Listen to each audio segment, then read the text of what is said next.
Hello and welcome to the Post to Post podcast. It is number 19 and it's October 22nd. It's Sunday morning. Already.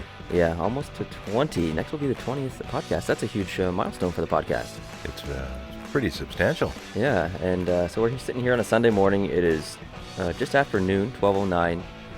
I've got my orange juice in a mug, ready to go. It's kind of a weird visual. I don't think anyone drinks orange juice from a mug. I don't think anyone drinks orange coffee. I know that. Yeah, so Yeah. it looks a little strange. We have so much to go over today.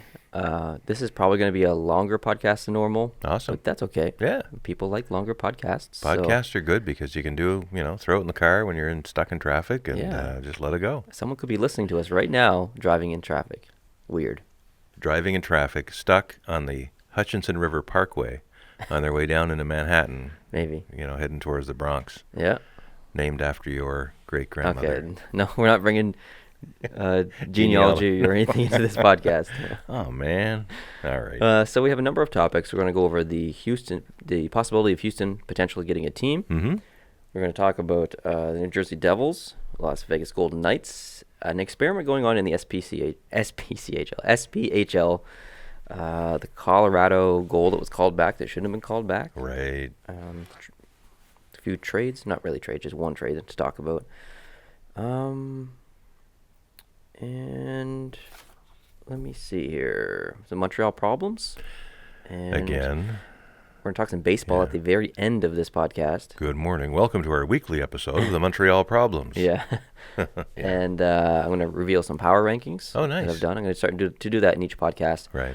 And then we're going to talk about Gord Downie. Yeah. We got to talk just a little bit about Gord Downie. Yeah. Neither one of us are huge fans of Gord Downie, but that doesn't mean, in my case, I really like the band, and we'll talk about that later. Yeah. And do you have anything else on the topic other than what I mentioned? Well, there's some really funny stuff that happened in the last little while on Twitter. Okay. We talked last week or the week before about the Vegas Golden Knights Twitter feed and how funny it was. There's a lot of fun on Twitter. Because this is a podcast and not a video thing, so it might be better to just deal with it some other time in an episode of Post to Post on humor and hockey. But Well, let's talk about it right now then. All right. Somebody who calls himself a Gensel fanatic something or other made up an artificial or fake game controller to use if you're being Brad Marchand in hockey. Okay. And it's hilarious. And it has press A button, get someone in the beans and, and it's just hilarious. And it was so funny. Brad Marchand himself said, let's play some hockey. Basically retweeted it or commented on it. Let's play some hockey. Had some really good fun with it. And then someone else made a skinny Sidney Crosby one, game controller. And I've got images of those that you can put up on one of your cool. videos. So, and it had, wind to the refs, take a dive, get the mumps, whatever. Get a concussion, something like that. Yeah. And it's good to see that, hockey players don't take themselves too seriously. Yeah, and, definitely. it's really fun. So, yeah. That is funny. It's always good to include some humor into the sport. And Oh, yeah. people take it so seriously sometimes that I could use a little lightening up, definitely. So I thought we'd talk about the Houston situation first because Sure. I know it's on the mind of a lot of people. And as we know, Houston used to have a team, the Houston Aeros, back in the WHA a very long time ago. 70s. And there's been some recent rumblings out of the city, and specifically from Tillman Fertitta, who is the owner of the Houston Rockets. Okay. And he's very interested in bringing an NHL team to the city because he owns the lease on the Toyota Center. And one of the main reasons is he wants to see the arena be used, or the center, I guess they call it the center. They want to see the center be used every single night. Mm-hmm. And if there's an NHL team in Houston, it would be. There's an extra 41 nights, at least. He has the available funds. Mm-hmm. He has the available time. And he strongly believes that it would be no problem fan-wise or income-wise. Like a team in Houston would do really well with the fans, the league. The only issue is it an expansion team? Hmm. Is it a move team? Yeah. And that's the problem. And that's why he hasn't really made a play right. in a while. So now he's really considering it. he actually said, I don't know if I have the quote here. He said, he literally said, "I would love to bring an NHL team to the city." And I guess I read in a different article that he told people closer with him that he really, really wanted to bring an NHL team there, just for his resume as well. But he does like hockey, and so there could be a lockout coming in the NHL. Yeah. And I think some cities are really going to make a play at expanding or getting a team before that lockout, because things are going to change during or after that lockout. So Yeah. we could see Houston get a team actually before 2020, which is pretty soon. So, you've read on this, and I haven't in any detail, but when you read him saying, "I'd like to bring an NHL team to Houston," is that different in your mind than someone saying, "I want to start an NHL team in Houston," as opposed to, expansion versus a move? I don't have the exact quote here. I think he just said he wants to bring the NHL to Houston. NHL hockey to Houston, so, right. I would love to see an NHL team in Houston. Sure. I think it would be great for aligning the divisions. I think it would be a great rivalry for Dallas. Mm-hmm. And I think it could support it. I agree with him there. I think the fans, number one, it's a huge populated city, one of the biggest in America, and maybe like top I think three. it's fourth. Maybe. I think it's the fourth. There's New York, LA, Chicago. Yeah. I think Houston's next. Sports are huge there. They've got the Rockets. They've got the Texans. Do they have anything else? Any Longhorns there? Yeah, no. Yeah, no, they have a great. Oh, the Astros. Yeah, obviously, yeah. We're now on their way to the World Series. Yeah, we're going to talk about that later. Yeah, no, Houston is a big sports city, and I don't think the Arrows, didn't do well because hockey couldn't catch on. But we're talking the '70s. They had big talent. They had the Habs, and I think it was probably pretty exciting for a while. I know that. We spoke about Houston as a possible NHL city among other cities many moons ago, and I gave Houston the short shrift a little bit and got some shade on that, and probably deserved it.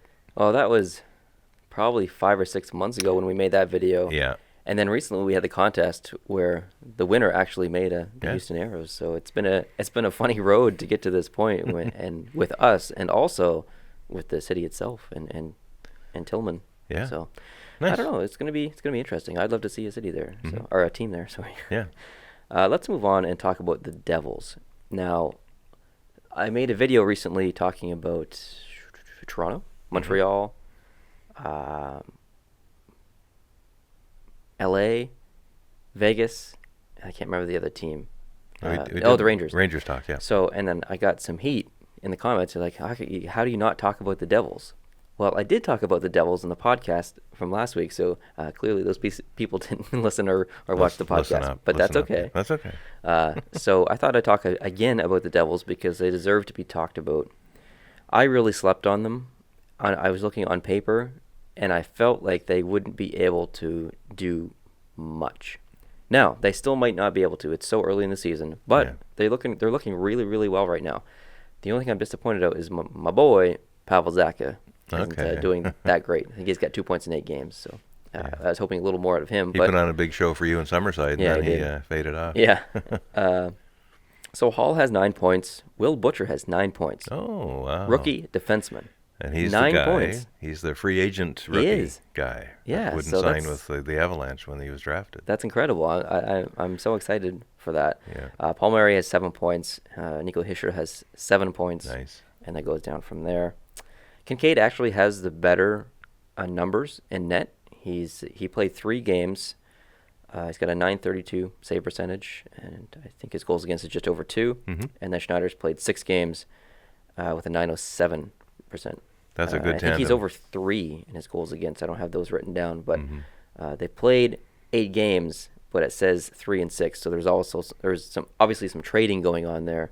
I don't know who got pulled or who didn't, but.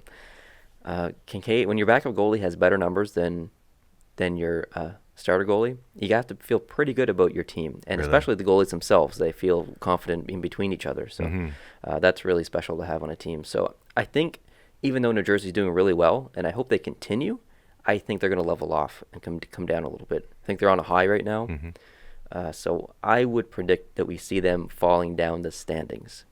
I'm not saying that's what's going to happen. I'm just saying that's what I feel. Mm-hmm. Now, if we move on to the Vegas Golden Knights, they are 6-1-0. They've got 12 points. Vegas has 12 points, and they're in, I think, second place in the Pacific. That's incredible. And we've said this before. James Neal's got 8 points. Smith has 7. Perron has 5. But their goaltending has really been the story here, because Fleury has been absolutely dominant in the net until he got injured, unfortunately. And then Subban stepped in, and he's 2-0. He's got a 2.06 goals against average and a 936 save percentage. That's amazing. So I don't think their next game is actually for a while. It might be Tuesday. They have a big break right now. I think they won last night in overtime maybe. But that's really special for that team. Mm-hmm. It's really special for Subban to be able to come in and be the starter when he was claimed off waivers, I believe, from Boston. Yes, he was, yeah. And their backup goalie now is Dansk or Donsk. I don't know how you say his name. Probably say Dansk, but it'd be interesting to see him get a game. I'm sure he's pretty excited. I don't think he was expected to be a backup goalie with probably some time to play here pretty soon. He must be very excited. So that's awesome. That's great. If we move on from Vegas, there was a goal that was called back due to an offside in the Colorado-St. Louis game. Right. And it was a very important goal because it would have tied the game 4-4, I believe. Yes. So what happened was Colorado was in the zone, and the puck came out of the zone. The puck came back into the zone, and Andrighetto got the puck while in the zone. It was offside. It was. He came back out of the zone. It wasn't called offside. Then he re-entered the zone, went in and scored. Right. St. Louis did a coach's challenge on that for the offside, and the NHL ruled that it was offside. Yeah. That was incorrect. It was because incorrect. Although it was offside, the rule only applies to the entry, an offside call for the entry into the zone. Mm-hmm. Since the offside was from a previous technically entry into the zone, it didn't count. Yeah. That should have been a good goal based on that clarification of the rule. Yeah, that strict application of the rule, it should have been a good goal. Yeah. And not because it wasn't offside, and that's the distinction. You explained it very well. Andrighetto was in the zone when he received the pass the first time. Yeah. But then and that should have been called offside. Correct. But it was not. He cleared the zone briefly and then re-entered the zone to make it, to wipe it out, basically. Yep. And when he re-entered the zone, that should not have been called offside because he was the first guy in with the puck. Yeah, so there's a lot of mistakes here, and none of it had to do with Colorado, St. Louis. It was all to do with the linesman who made the first mistake of not calling the original offside when it came back into the zone. The puck came back into the zone when he was still in there. And then secondly, the people who did the review on their little iPads and stuff, and so the NHL got it wrong, and they admitted it, which is great, and it's the first time it's happened since this whole coach's challenge thing has come in for the offside. It's the first mistake. And something else the NHL is doing this year that they weren't doing last year is every time there's a decision made from the war room in Toronto, they make a tweet and they post a link on the NHL site to the full explanation as to why they decided the way they did. And I think that's very helpful to everybody in understanding why the NHL does what it does. But as you say, this time they did get it wrong. They misapplied their own rule. The play should have been blown dead on the first offside entry when Andrighetto accepted the puck in the zone. And had that happened, then there would have been a face-off, and this game would have still been 4-3, as it ended up being 4-3. So it's not like history was changed an entire amount there. But really, if the NHL is going to apply its own rule, that first... the NHL is only allowed to call back a goal or to overturn a call on the ice, in this case, call back a goal, if it's done under the right circumstances, and this was not, and that's the bottom line there. So. Yeah, and there was another weird play that happened in that game. You didn't watch the game live, I did, and I showed it to you after. Carter Hutton was dragged out of his net over into the corner, and his defenseman, I can't remember who it was. His name starts with a B. I can't place his name, but it's almost like he got the yips or something and just couldn't get off him. It was really strange. So there's 3 Colorado Avalanche guys standing in front of the net. They scored the easiest goal of their life. Yeah.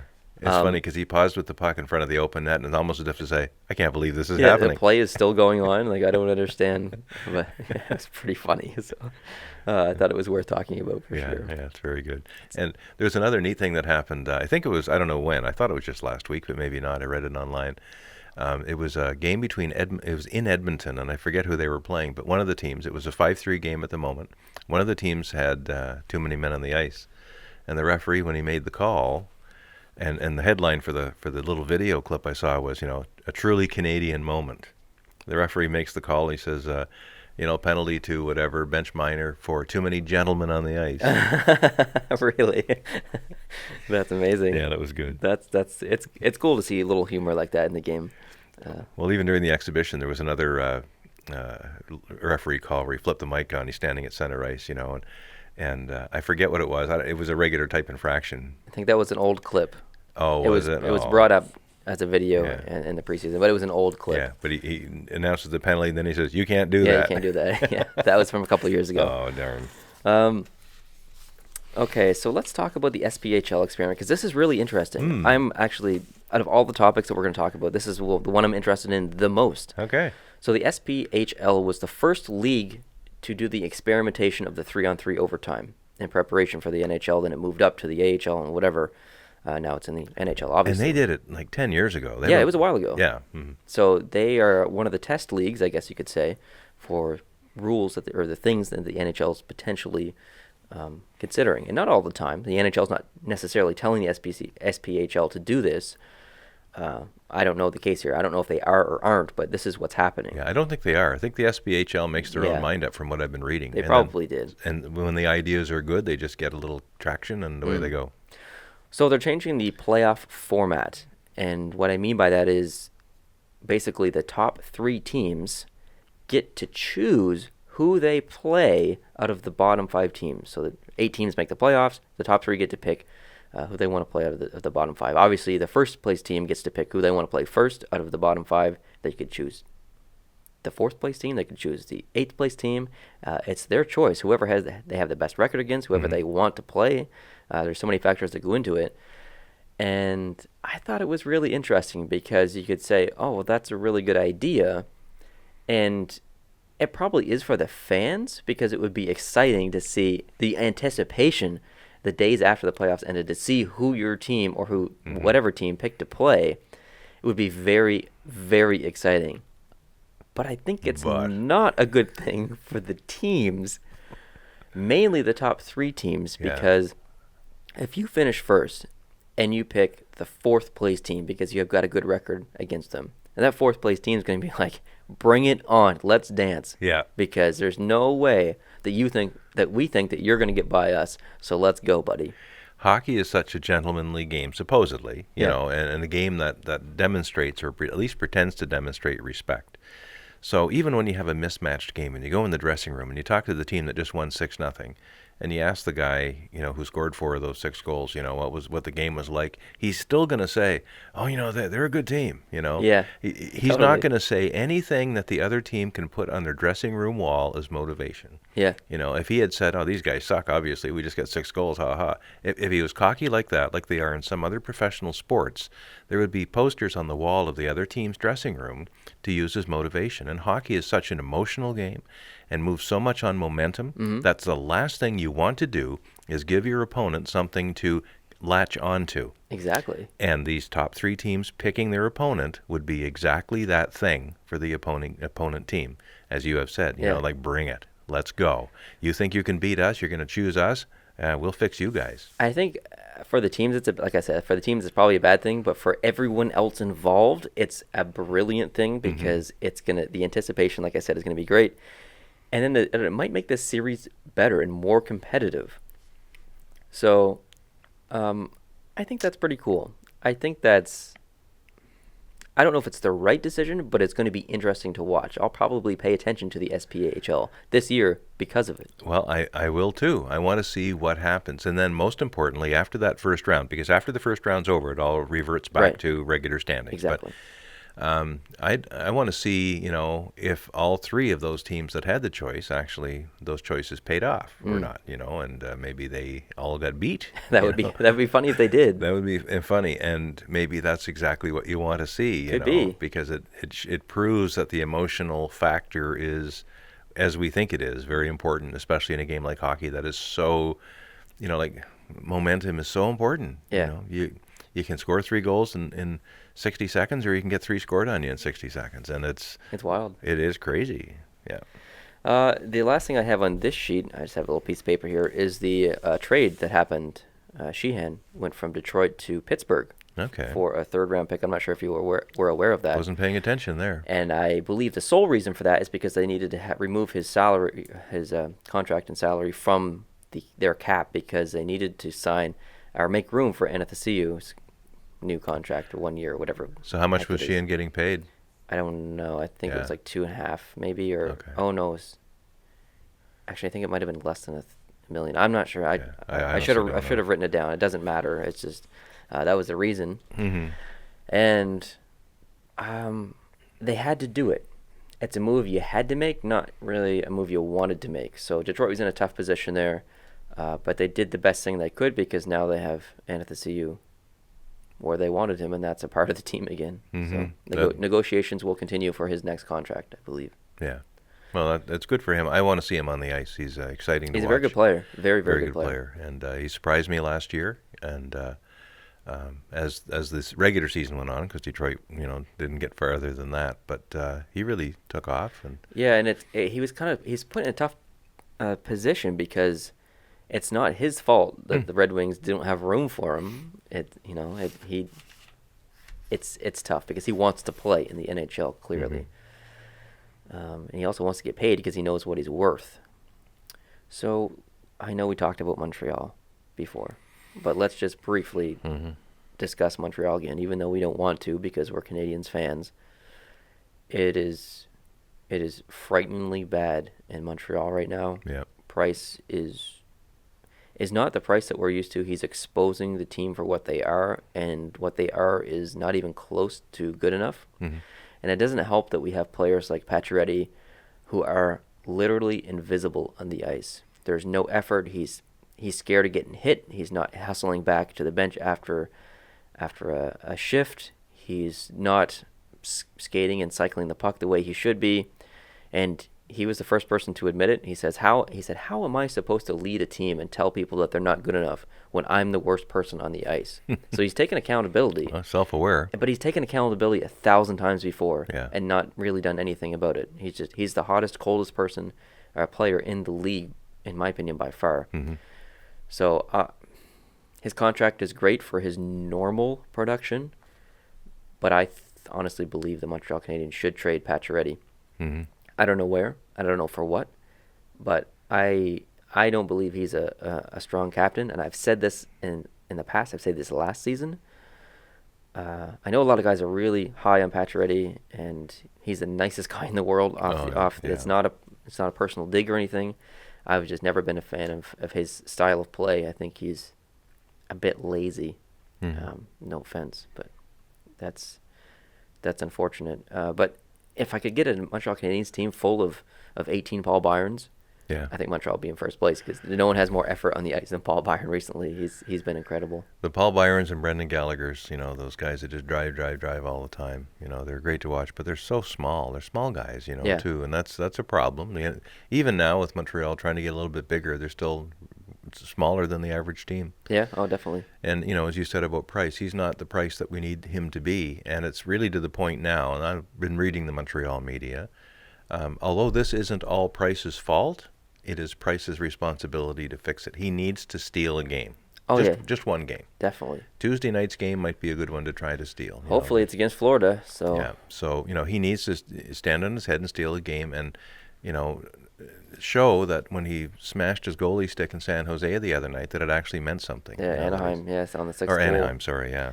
And that game wasn't, 6-2, holy smokes, that was a bad blowout. But they were actually down only 3-2, The second period they played absolutely incredible. I think they had 28 shots on net.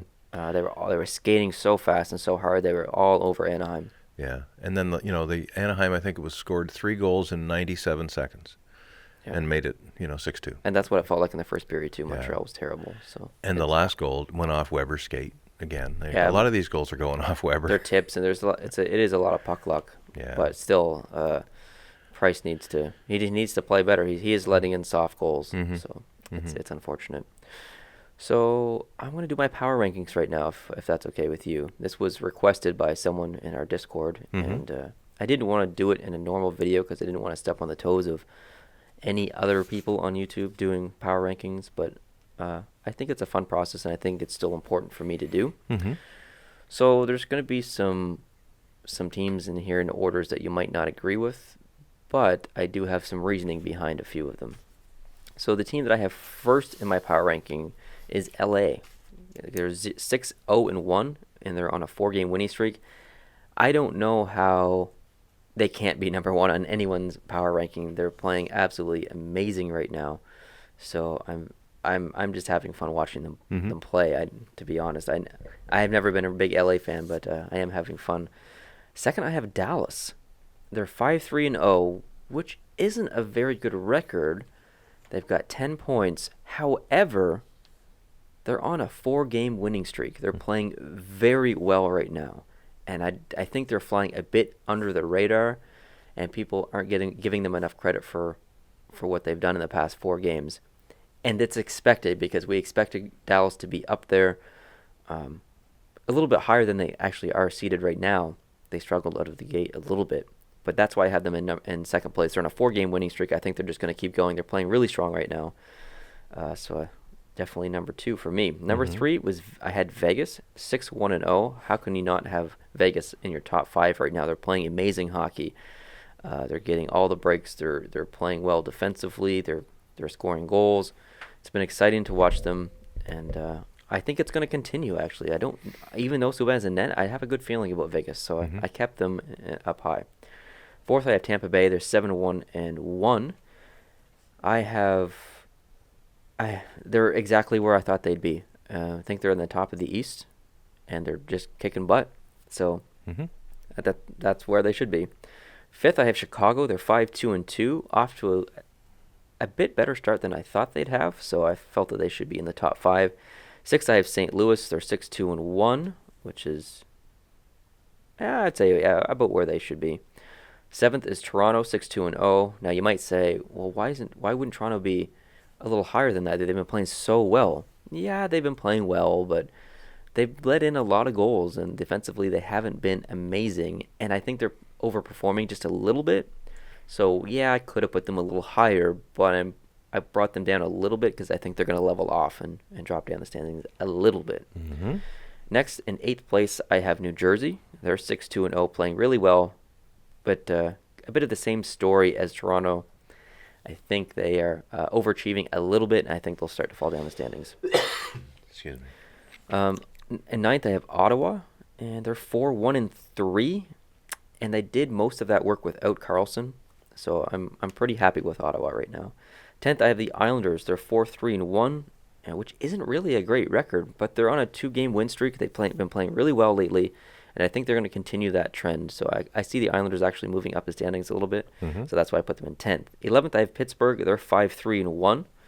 They had some pretty tough breaks in some games, but they also have won some games that they shouldn't have won. So they're kind of a weird team right now. They're still playing good hockey, but I don't know. It's not typical Pittsburgh. I feel the games that I've seen, I haven't felt like it's been a typical Pittsburgh team of the past. So. Number 12, I've got Philadelphia. They're 5-3-0, and they're playing really good hockey right now, so it's exciting. 13th, I have Columbus at 5-3-0, about where I would have put them at the beginning of the year. 14th, I have Nashville, 4-3-1. They're struggling a little bit. They're losing to teams that they should win against, and they're winning against teams that they should lose against. They're confusing me. 15th is Detroit, 4-3-1. They are overachieving, in my opinion. 16th, I have Washington, 4-4-1. They cannot stay out of the penalty box. It's really frustrating. We were listening to the game last night on our drive home from New Brunswick, and there was penalty after penalty after penalty. It was really frustrating. They lost to Florida 4-1, I believe. 17th, I have Winnipeg, and they are 4-3-0. They're playing a little better than I thought they would, but still Still respectable hockey. I think they'll level off a little bit and fall down just slightly. 18th is Calgary, 4-4-0. They came out of the gate really strong, but have struggled a little bit as of recently, so I had to put them at 18th. 19th, I have Colorado, 4-4-0. That's not a great record, but they've actually been playing pretty decent hockey. I've watched 2 Colorado games and half of a third one, so it was good to see them be competitive or semi-competitive again. And 20th, I have Carolina, 3-2-1, and I have an asterisk beside them because they've only played 6 games. Some of the teams on this list have played 9 games, so we don't really know how Carolina's really going to do. I want to see like 3 or 4 more games from them to really get a good feeling for them. 21, I have Anaheim. They're 3-3-1. I watched Anaheim play against Montreal, and they at times they looked incredible. At times they looked terrible. They couldn't stay out of the penalty box, so I think they are underperforming. And in that game, which I did not watch because it was way too late for me, and people actually gave Montreal a pretty good chance in that game because they were missing Getzlaf. Yeah. They were missing Kessler. They were missing Lindholm. They were missing Vatanen. And then early in the game, Cam Fowler went down. Yes, he did. Here, ankle or something. Yeah, and I didn't see it, but I saw the description. The leg folded underneath him, like no leg should ever go underneath somebody. It's unfortunate. And so even with missing those guys, they played a team that has a lot of pride and still beat them 6-2. So yeah, exactly. Who knows? 22, I've got Boston at 3-3-1. Honestly, I haven't watched, I don't think, any Boston this year. Not because they're Boston and I'm a Canadiens fan, just because I haven't really played any games I've been interested in watching. It's early in the season, so I'll be watching Boston in a little bit. Vancouver's 3-3-1. I have them in 23rd place. I think they're overperforming a little bit. They're doing better than I thought, which is great. I like being wrong when it comes to predictions because I said this in a video I think earlier this week. It gives me faith in a team that I didn't have faith in before. So it's a fun process to go through, is regaining faith in a team. 24th, I have Minnesota 2-2-2. And much like Carolina, this is a team that hasn't played as many games as the rest of the league. So I want to see a bit more from them before I bring them up this list. 25, I have Florida. They're 3-4-0. And that's about where I thought they'd be. I think people thought that Florida was going to do a lot better than me. I had them down a little bit, and they're exactly where I thought they'd be right now. So I'm happy with that prediction. 26, I have San Jose. They're 3-4-0. And they've been playing definitely better than they have been at the beginning of the season. So I think they're starting to turn things a little bit around. They'll move up this list a little bit. 27th, I have the New York Rangers. They're 2-5-2. And kind of like Montreal, they've really been struggling recently. Lundqvist hasn't played well. Defensively, they've been just a terrible team to watch. McDonough has been a joke, really. It's really unfortunate. But I think they'll turn it around. They'll move up this list. 28th, I have Buffalo, 2-5-2. I honestly thought that they'd be better, a little higher on this list. I'm hoping that throughout the course of the series that changes and they do come up to the list. 29th, I have Edmonton at 2-5-0. They've been taking really costly penalties. McDavid hasn't really gotten the support that he's needed a little bit, but even himself hasn't looked like McDavid of last year. I think Yamamoto, the young prospect, I think he's doing okay. He's doing some giveaways. That's not proper English. Doing some giveaways. Giving some giveaways. That's not proper English either. Making giveaways. Or giving some away. Giving some away, yeah. So I think he's seen some time in the bench, but he's getting better. He's really fast. He's a really smart hockey sense guy. So I hope he stays up because they need to make a decision soon. They're approaching the 9-game limit. 30th, I have Arizona, and you might say, Neil, why do you have Arizona in 30th when they haven't even won a game? They're 0-7-1. What team is worse than 0-7-1? Well, no team, if you want to look at the points, but I've placed Montreal 31st because Arizona doesn't have Carey Price. Arizona doesn't have Jonathan Drouin or Pacioretty. So they've got more excuses for their record. Yes, they have way more excuses for their record. They're like $17 million in free cap space there. Mm-hmm. Of course they've got excuses. Montreal they do have like 8.5 million, but still, with those names that I just rattled off, there is no way. Oh, I forgot Shea Weber. There is no way that Montreal should be where they are, and that's why I have them at the bottom of the power rankings in my list, because they look terrible, and we don't have to discuss it anymore. We've already discussed it, but that's where I have them. Well, I knowing you were going to be doing your power rankings, and I didn't do any of my own, because I honestly don't follow all the teams to the degree that you're able to, and I did though go on The Athletic, which is that website that I've talked about a few times. Right, you signed up for that, right? I signed up for it, and I'm really happy with their coverage of hockey in particular, and my market in particular. But I can see everything they do. I've just decided to focus my content on hockey, but I have access to the whole website, and they do baseball, and they do football, and everything. And it's Canada and the States. But not every market in the States, but pretty well every market in Canada. The Athletics, Dan Luzishin did his own rankings, and he calls it strength, projected record, and probabilities of making the playoffs. Okay. And is this based on what's happened so far in the season? Yes. Okay. It's based on what's happened so far in the season, but I think there's a predictability thing going in there Sure. as well. So it's not just how you've been doing; it's still how he thinks you're going to do. Okay. His top team is the Tampa Bay Lightning, and you picked them number 4. Yep. But he has them at the top with a projected point total north of 103 points. Oh, he's doing projection of points and everything. Everything. Okay. He's doing projected wins, projected losses, projected overtime points that they'll scrub out. Wow. And he even goes into the playoff percentages. They have a 93% chance of making the playoffs, a 51% chance of winning their division, a 16% chance of making the final, and a 9% chance of winning the Stanley Cup in his scenario. His scenario. Second on his list is Chicago, and you had them at number 5. Okay. Third in his list is Pittsburgh, and you had them at number 11. Yep. Fourth is Columbus, and you had them at number 13, and so on and so on. Your number 1, the Los Angeles Kings, Dan has them, or Dom, sorry, it's Dominic or Domenico, Dom, has them at number 8. Okay. And your third choice, which is Vegas, he has them at number 25.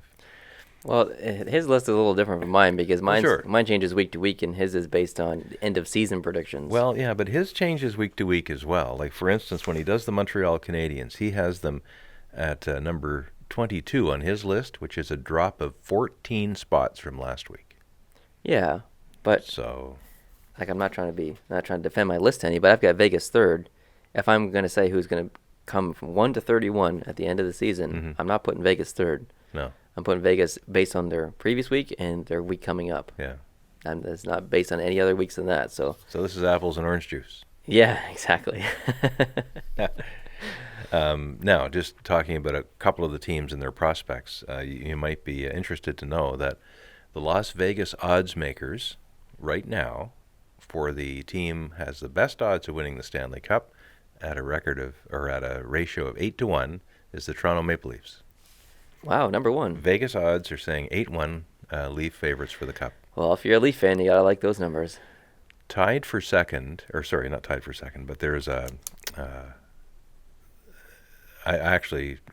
think second is Pittsburgh or somebody. It's slightly less favorable odds, but still pretty good. Yeah.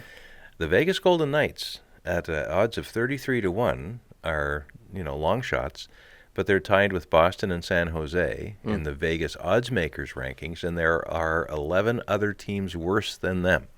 Wow. According to the Vegas bet people. So, and these odds makers, these are people who are trying to guess what people are going to bet on, not so much. Right, exactly. It's not just about team performance. It's about how the casinos and others make money by crafting the odds in such a way that they're going to get a lot of bets from hopeful people that probably won't pan out. So, yeah. Anyway, that's interesting stuff, though. It is indeed. All right, what else you got for me? Well, I know we've already talked Montreal to death, but there's Montreal fans that are out there, and we know there are a lot of them. There's a bright light in Laval, and his name is Nikita Sherbak. Yeah, there's been a lot of talk about Sherbak. A lot of talk about him. And he was sent down to Laval early in the exhibition season. And some people thought maybe they were giving up on him a bit too early. He's quite young. I think he's only 21. Yep. And but he has been lighting things up. He's third in scoring in the league. And he's doing a lot of work from the point on the power play. He's a forward, but How many points does he have, do you know? he has 9 points Okay. so far, and that's pretty good. And Laval overall, with him on the point, along with, God, I'm trying to think of the guy that he plays a lot of time with. They're 33% in the power play. Oh, wow. Which is that's pretty good. Darn good numbers to be. Anything over 25% is you have to be happy with. Quite exceptional. So he's a guy to watch. You may see, if Montreal's problems continue, he may be a guy that they're going to bring up. And what I'm reading in the media is that they're urging Montreal, don't just bring him up and play him on the fourth line and, give him 2 games and send him back. I mean, bring him up, let him give him a chance. Let him do his thing. Let him do his thing, exactly. It'd be interesting if Charlie Lindgren gets called up to play. I hope that happens. I hope they send Montoya down. Me too.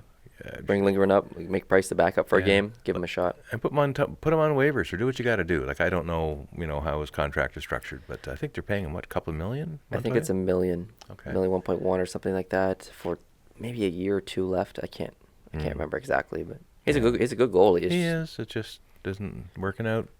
If Price is struggling, they don't have that confidence in the backup to come in and play while Price is not playing well. So if you don't have confidence in your main goalie and you don't have confidence in your backup goalie, then try something else. Try Lindgren because he's doing really well. Right on. The next topic I have is really centered around Gord Downie, and I think you wanted to do that at the end after you do some other things like baseball. So we'll do baseball at the very end. Oh, okay, since baseball. It's not hockey related. So all right, let's talk some Gord. It's your show. Gord Downie, Canadian fans of hockey and Canadian fans of music will recognize the name, and they'll also recognize the name of the band that he fronted, which was the Tragically Hip. They've been around for decades. Gord Downie was diagnosed a year or 2 ago with inoperable and uncurable brain cancer, but he was still functioning at a fairly high level for quite a period of time, and they put on a farewell tour and concert series last year.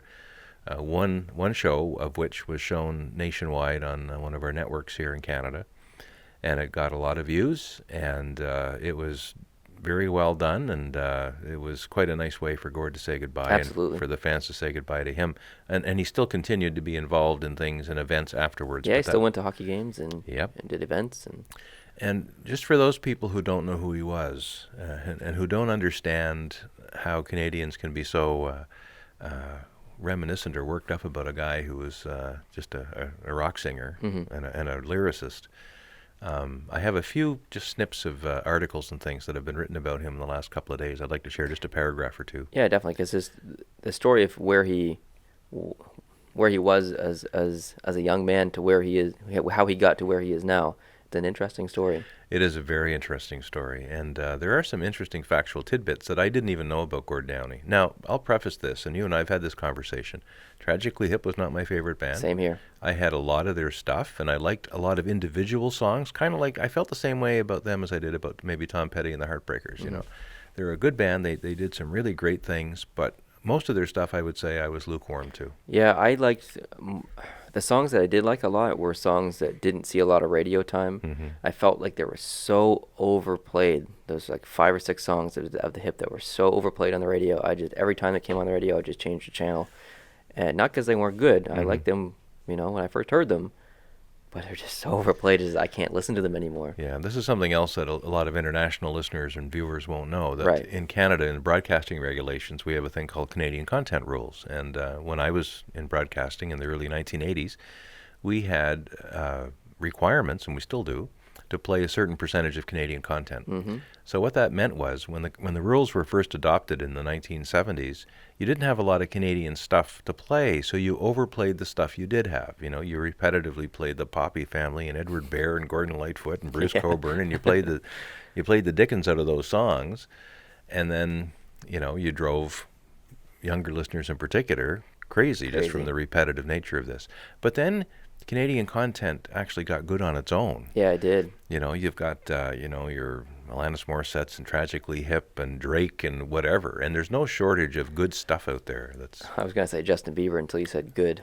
But, But there's lots. You could have a station that probably played entirely Canadian content, and you could put some pretty popular. We won't yeah, say good. We'll absolutely. just say popular. Put Yep. some pretty popular stuff on the air these days. So in your era, the Canadian content overplaying thing was probably still underway, quite a bit. But Gord Downie came from Kingston, Ontario, which was a quintessentially Canadian town. It's Eastern Ontario. Kingston is actually closer to Montreal than Toronto, I would think, or it's about halfway, It's along the eastern end of Lake Ontario. It's very much a Canadian city in every way, demographically. There's a Royal Military College is there, a big university, Queen's University. It's a nice town. I think you spent a night in Kingston on your way home from I your did. Yeah, Toronto slept trip. in my truck. Woo! Yeah, Yeah. I spent a week in Kingston one night. But anyway, Gord Downie played hockey when he was younger. And before he was ever a musician, he played hockey and he played goal. That was his particular position that he liked the best. Mm-hmm. And when he became a rock musician, he brought his hockey love into his songwriting. And he wrote 50 Mission Cap, and they performed that song. And that's a song that you and I saw being played on a street corner in Toronto earlier this year. Yeah, some guy on the guitar just Mhm. rocking out, playing with a Toronto jersey on, playing 50 Mission Cap. It was pretty cool. Yeah, and 50 Mission Cap tells the story of a Toronto Maple Leaf player in the 50s who scored a Stanley Cup winning goal and then was lost in the wilderness, and it turns out to have been a plane crash that he had died in just months Yeah. after scoring that goal. And they didn't find his body for many years, and his name was Bill Barilko. And it has become, I think, back in the early 90s, Pat Burns, when he was a coach of the Toronto Maple Leafs, he asked the Maple Leafs management, would they please play 50 Mission Cap as part of the Leafs warm-up music? And apparently they have ever since. It might not be on every home game night, but it's just in the rotation. Right. Because it's a very Toronto-centric song. Definitely. He's also done a wonderful song called Fireworks, which I think goes back even to the 1972 series. He was only, I heard him say he was 8 years old. Okay. In 72. And it was a big year for him because not only did the Canada beat Russia, but I think that was the year his favorite team won the Stanley Cup. Ah, yes. Because he is a massive Boston Bruins fan. Yeah. And I didn't know why, because why would some kid from Ontario, who writes music about the Toronto Maple Leafs and he's so iconic in Toronto, why would he cheer for Boston? Yeah, and you told me that he cheered for Boston. I knew he cheered for Boston, but you asked me if I knew why. I said no. He said, okay, I'll tell you in the podcast. So Yeah. now we're about 5 days later. This is the moment. I'm excited to hear it. So here it comes. Back in the early 1960s, Harry Sinden was the coach of the Kingston OHL team back then. And he lived nearby the Downie family. And they became very good friends. Gord Downie's parents and Harry Sinden's family became very good friends. And when Gord was born in 1964, 65, whenever that was, they asked Harry Sinden if he would be Gordon Downie's godfather, and he agreed. So Harry Sinden was Gordon Downie's father-in-law. Now, he was the president of the Boston Bruins. Father-in-law?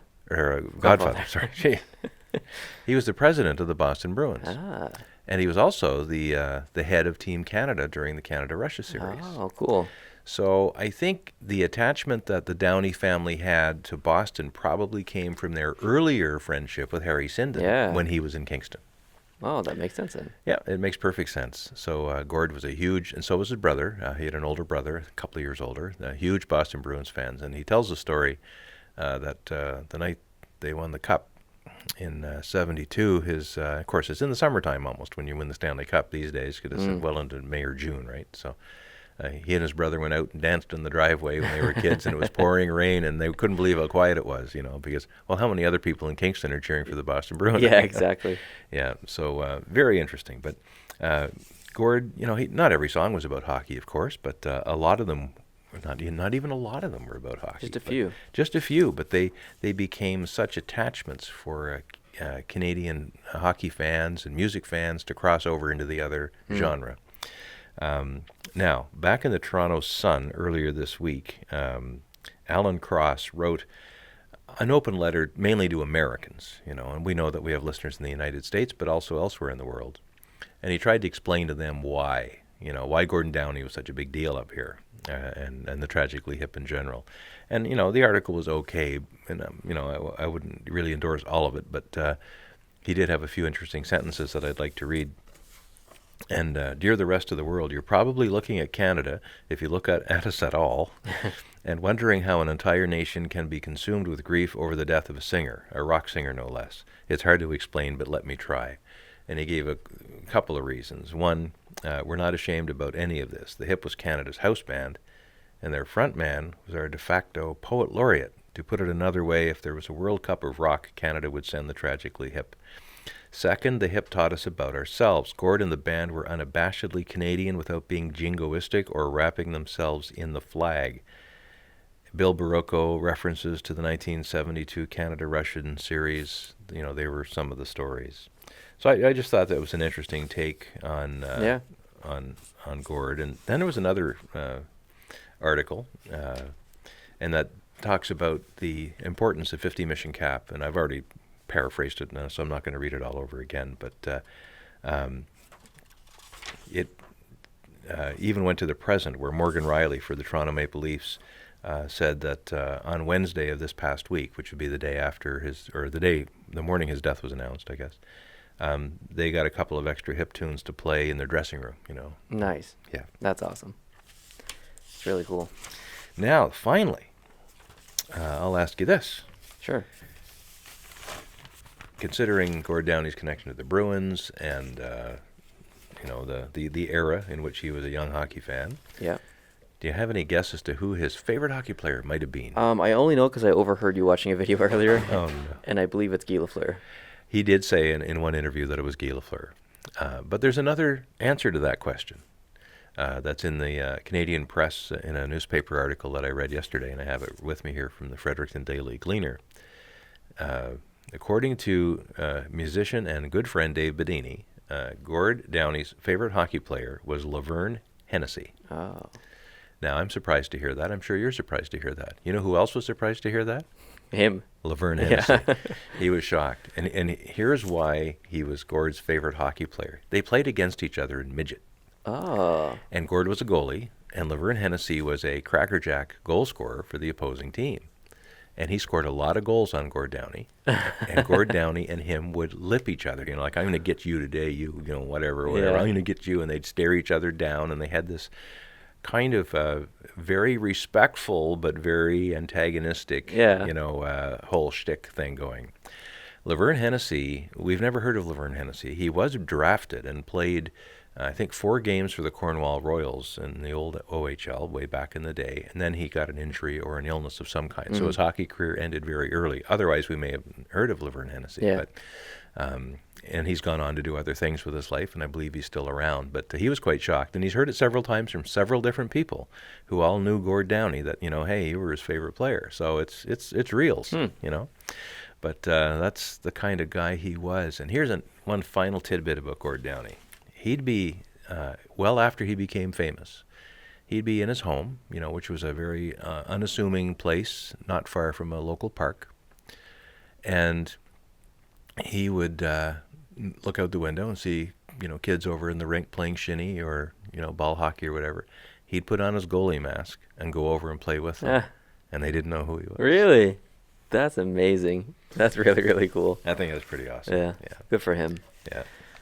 I don't know did you mention how the Hip tried to break into the U.S. Music scene? I did mention it, but yeah, I'd love to talk about that a little bit. They tried to do what a lot of Canadian bands did in the early 90s and, get noticed in the States. They did manage to get on Saturday Night Live back in 1995. Lorne Michaels, the producer of Saturday Night Live, is Canadian, so he probably helped out a little bit to get that gig. Dan Aykroyd was hosting, he was on this cast at the time, I think, or maybe he was guest, but he introduced the band for their 2 songs that they did. And apparently it went over really, really well.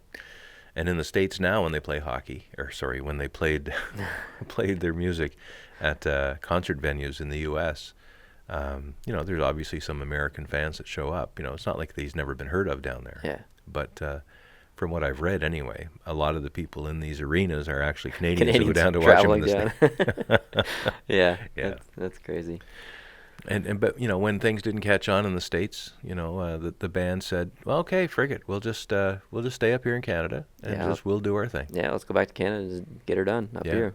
And if you haven't heard of Gord Downie, if you haven't heard of the Tragically Hip, and you're listening to this in Sweden or on the Hutchinson River Parkway in New York or wherever you might be stuck in your car, it'd be nice to get on YouTube probably and just do a search for Tragically Hip. You'll see a few things and get an idea of how connected he was with our culture. Yeah, absolutely.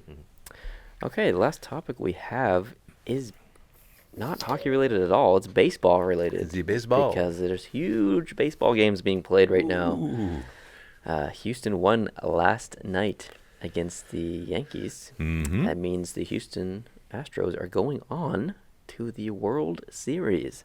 And they're going to play my Dodgers. Mm-hmm. Now, I'm in a bit of a conflict here because the story behind Houston is so good, and the city specifically, because of what they went through this year.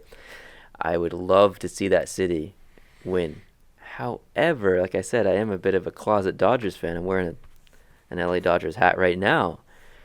So who do I cheer for? I don't really know. I think I have to I think I have to cheer for LA, but I wouldn't be disappointed if the Astros won. So I'm really okay with this World Series entirely. Mm-hmm.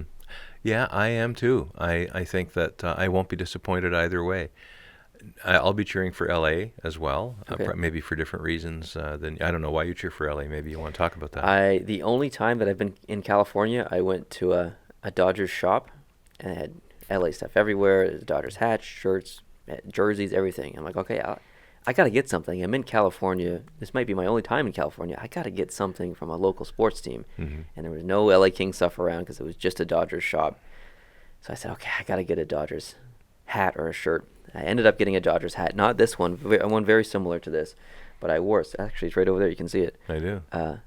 I wore it so much that the elastic broke around the rim. And I can wear it still, but it's at the end of its life pretty much. So that's this is new. I just got this last week. Okay. And it's hard to see probably on the GoPro camera here, but there's a patch on this side from the World Series, or from the playoffs last year. So even though it's not a current hat, it still applies since they did well this year. So very good. Because of that, I started to watch the Dodgers after I got the hat. And I never watched a lot of baseball, and I still don't watch a lot of baseball. I only watch really playoff baseball. And when I did watch it, I watched the Dodgers and I watched the Blue Jays. Those are my two favorite baseball teams. And so ever since then, I've been a bit of a closet Dodgers fan. Well, that's great. Yeah, which is a ridiculous reason. I'm a Dodgers fan because I bought a hat because I felt I had to buy a hat, and they were the closest team by. Yeah, but it's a silly reason. We did a video a few weeks ago where we asked hockey or viewers to tell us why they're a fan of a certain team, and we got all kinds of answers that were very much like that. Yeah, answers that well, my first someone gave me a gym bag with a such and such on it, and now I'm a fan. You don't need a good reason. No, it's just how it works. Yeah. It may interest you to know that in 1958, when the Dodgers moved to L.A., they had come from Brooklyn, New York. Yes, I did know that. You did know that. Did you know where their farm team was located? I'm going to assume Montreal. Yes. The Montreal Royals were the farm team of the Dodgers organization, mostly when they were in Brooklyn, but even for a couple of years after they moved to the West Coast. Montreal Royals, I think, played until 1960. And the Dodgers started playing out of L.A. in 1958. But Montreal and L.A. have a very close connection through baseball because Jackie Robinson, who's the player who broke the color barrier, right, he started off in AAA ball playing for Montreal. Yeah, I did know that, yeah. Mm-hmm. And he was very well accepted in Montreal because we didn't have in Montreal, and I wasn't there at the time, or you weren't even born. I wasn't even born.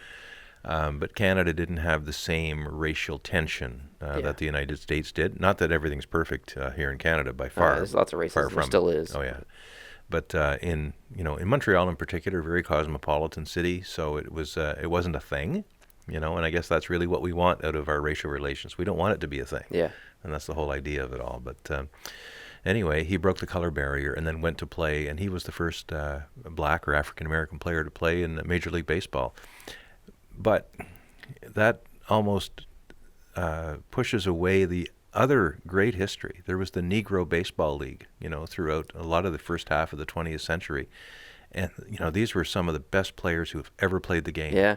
But because there were no Negroes playing in Major League Baseball, they had their own league, and it was amazing. And it's so unfortunate that things were the way they were, but it's so much better now, obviously. But again, still far from perfect with all we're seeing about the national anthems. Yeah, so much stuff. There's a lot more work to be done. But the LA Dodgers are an important part of changing that history, and so is Montreal. So cool. I think that's a neat that's story. another interesting reason. Yeah, and he's not the only famous player to have played on the Montreal Royals. We had Duke Snider, I think, played Montreal, and these are guys you'd never heard of because you're so young. But Duke Snider eventually became a Montreal sports broadcaster doing Expos play-by-play. Yeah. So a lot of people in Montreal, I think, were probably Dodgers fans until the Expos showed up in 1969. And then, obviously, you cheer for Montreal. And I started cheering for Montreal, clearly, because we finally had our own baseball team. And then when they moved to Washington, I followed them down, and now I cheer for the Nationals. Yeah. That's my favorite team. And will be until Montreal gets a Major League Baseball franchise back, and that may happen sometime. Yeah, and the Nats did very well this year. They almost moved on, but they're unfortunately lost. They had a great regular season, topped only by the LA Dodgers, I think, was the better record. And Houston did obviously very well in the American League, but Cubs. I think the Cubs. And the Cubs did well Cubs too. beat the Nationals in the series or in the playoffs. In the playoffs. Oh, no. And then the Cubs went on to play the Dodgers. That's Dodgers right. won. Yeah. The Dodgers got the wild card team, and I guess the Cubs and Nationals fought it out. And Nationals didn't do that great, and that seems to be they're kind of like the St. Louis Blues. They almost came back and won, though. Yeah, it was really close. But and I was really worried for the Astros this year when the Yankees, Houston won the first two games at the home. Yankees won the middle three in New York, Yeah. and then oh my goodness, here they go again because that's what they did to Cleveland, I guess it was. And then, this is the first time I heard this on the radio. You probably were listening to it as well. When we were driving back and listening to it on the Washington, actually listening to it on the Buffalo, New York. Yeah, the Buffalo station. Buffalo station on 1520 WBK. And they said that it's only happened a few times in a 7-game series where the home team has won every game.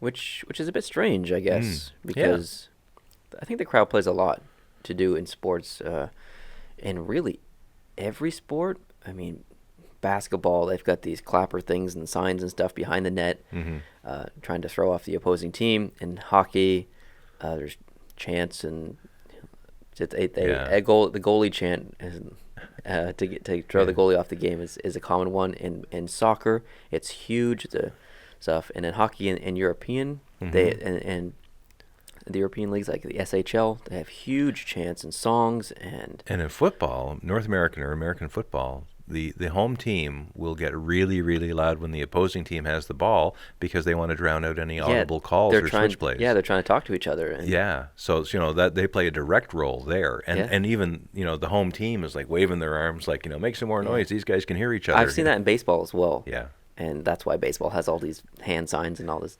gibberish. But yeah, it's cool. Yeah. Well, I think that probably wraps up the baseball talk and this podcast in general, unless you have anything else to add. No, I think in baseball, if I just might go back to that last remark you made about the hand signs, a lot of it's just code, secret code. Oh, yeah. It's not so much about, not being able to communicate, but it's, you see the third base, the third base coach is over there and he's trying to feel the snip. Well, it looks like, man, he's got a bad itch or something. He's scratching himself everywhere. He's down in the groin area, and he's, it's underneath his arm, and then he rubs his nose 3 times. I hope someday, well, it's probably happened, where, someone's at first base, they're looking over at the third base coach to decide what to do, and the third base coach sneezes or something, and the guy said, oh, that means I should steal, you know? And then he gets caught out. That's funny. Yeah. All right, so let's wrap this up. Thank you guys very much for listening on iTunes. If you are listening on iTunes or Google Play Music, we really appreciate that. If you're watching on YouTube, that's awesome. If you're new, we hope you can subscribe and join us here for more hockey talk, and like this video if you liked it. To those people who watch our videos regularly and always like every video, I have to thank you very much. That's really awesome. So thank you guys very much for doing that. And I'm going to leave you guys with a video that I took of the 50 Mission Cap being played on the corner by the guy that we talked about earlier. So enjoy that, and we'll see you in the next podcast, podcast number 20, next Sunday. Adios. Bye.